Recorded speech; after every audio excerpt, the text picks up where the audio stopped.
Ağdam rayonu Azərbaycanda rayon 8 avqust 1930-cu ildə yaradılıb. Sahəsi 1154 kvadrat kilometrdir. Rayonun relyefi əsasən düzənlik, qismən dağlıqdır. Telefon kodu 26, poçt indeksi AZ0200, avtomobil nömrəsi 02-dir. Erməni işğalından əvvəl rayonda 54 tibb müəssisəsi, 79 mədəniyyət ocağı, 15 şərab zavodu, 1 şampan zavodu, 10 istirahət mərkəzi, Qarabağın ən böyük musiqi məktəbləri bu rayonda yerləşir. 1-ci Qarabağ müharibəsi zamanı qəhrəman rayon adını alıb. Ağdamın şəhid sayı 6570 nəfər, milli qəhrəmanı 16 nəfər, döyüşlərdə iştirak edən Ağdamlı sayı 40 min nəfər, Ağdamlı Qarabağ qazisi 4950 nəfərdir. Qarabağ müharibəsinin ilk şəhidlərini Ağdam rayonu verib. 22 fevral 1988-ci ildə Əli Hacıyev və Bəxtiyar Quliyev.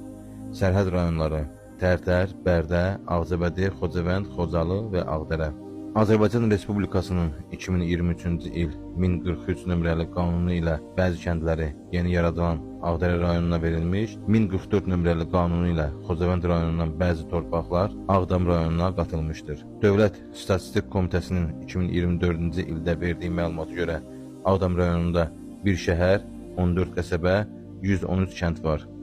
Ağdam rayonu 8 avqust 1930-cu ildə Ağdam qəzasının mərkəzi Ağdam şəhəri olan indiki Ağdam, Bərdə, Tərtər, Ağcabədi rayonlarını birləşdirən inzibati ərazi vahidi və sonra Qarabağ dairəsinin ləğvi nəticəsində yaradılıb. Sahəsi 1154 kvadrat kilometr olan rayonun relyefi əsasən düzənlik, qismən də dağlıqdır. Ağdam rayonu Azərbaycanın qədim füsunkar təbiətli torpağı olan Qarabağın mərkəzində, Qarabağ dağ silsiləsinin şimal-şərq ətəklərində, Kür Araz ovalarının qərbində yerləşir. Gözəl Qarabağın ürəyi sayılan Ağdamın qədim tarixi abidələri günümüzə qədər gəlib çatmışdır. Rayonun ərazisində 20-ci əsrin 50-ci illərindən başlayaraq aparılan arxeoloji tədqiqat işləri zamanı məlum olmuşdur ki, Ağdamın ərazisi qədim insanların yaşayış məskənlərindən biridir. Tanınmış arxeoloq İdeal Nərmənovun Üçoğlantəpə deyilən yerdə apardığı arxeoloji tədqiqatlar zamanı aydın olmuşdur ki, ilk qədim insanlar rayon ərazisində 6-8 min bundan əvvəl, yəni Eneolit dövründə yaşamış, qədim əkinçilik və maldarlıq mədəniyyətinə bələd olmuşlar.